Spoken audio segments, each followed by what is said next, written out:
ناصرالدین شاه یکی از چهره‌های عجیب تاریخ ایران بود. در زندگی شخصی و حکومتی خود به اندازه غیر معمول و رمزآلود بود که هنوز هم ذهن مردم را درگیر می‌کند. اما آنچه نام ناصرالدین شاه را فراموش نشدنی می‌کند نه قدرت سیاسی بود، بلکه زنی است که دلش را به تسخیر درآورد. جیران، سوگلی حرمسرای شاه. نام جیران در زبان ترکی به معنای غزال است. این لقبی بود که ناصرالدین شاه به خدیجه خانم تجریشی داد. این دختر روستایی که از خانواده ساده و باغبانزاده به دنیا آمده بود، به دلیل داشتن روحیه جسور همینطور کنجکاو و بلند پرواز باعث شد به طرز باور نکردنی مسیر زندگیش تغییر کند. جیران برخلاف زنان زمان خود عاشق سوارکاری و شکار بود. لباس مردانه می پوشید و چکمه به پا می کرد. چالاکی و جسارتش در شکار و سوارکاری شاه را شیفته خود ساخته بود. دیدار عاشقانه جیران با شاه. روایت‌های مختلفی از نخستین ملاقات ناصرالدین شاه با جیران وجود دارد.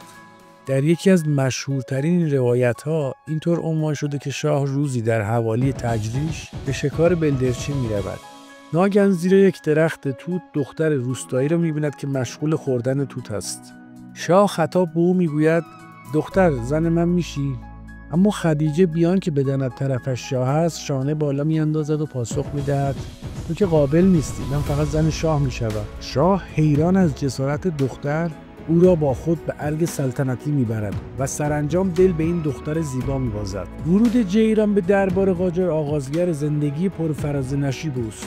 جیران ابتدا به عنوان یکی از زنان صیغه ناصرالدین شاه وارد حرمسرا شد. اما علاقه بیپایان ناصرالدین شاه به او باعث شد او را به عقد دائم درآورد.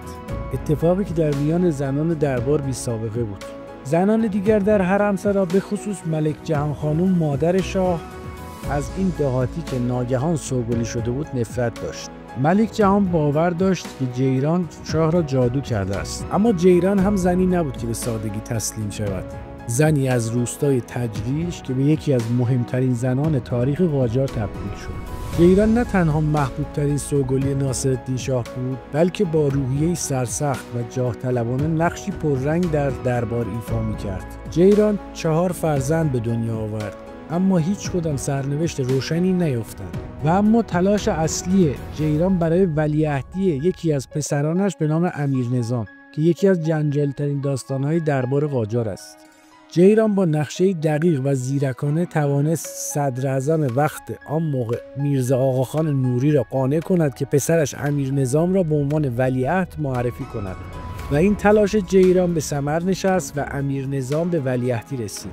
اما این دوران خوشایند فقط 1 هفته دوام آورد، چرا که پسرش به طرز اسرارآمیزی درگذشت و ضربه سخت بر جیران وارد شد. مرگ فرزندان جیران به ویژه امیرنظام جیران را به سوی غم و اندوه کشاند. او که آرزو داشت پسرش روزی بر تخت سلطنت بنشیند، سرانجام در برابر توطئه‌های بیشمار دچار شکست شد و با قلبی شکسته از این دنیا رفت. اما ناصرالدین شاه هرگز او را فراموش نکرد. عشق و دلبستگی شاه به جیران تا پایان عمرش باقی ماند. عشقی که حتی گذر زمان هم نتوانست آن را کمرنگ کند. زندگی جیران همچنان در حاله از ابهام و افسانه باقی مانده است. آیا او واقعا زنی بود که شاه را جادو کرد یا تنها زنی بود که با جسارت و هوش خود توانست در دنیای مردانه به این جایگاه برسد؟ تاریخ نویسان روایت‌های مختلفی دارند، اما یک چیز مسلم است: جیران نه تنها سوگلی شاه بلکه زنی بود که با قدرت اراده و شجاعت نام خود را در تاریخ ایران ماندگار کرد.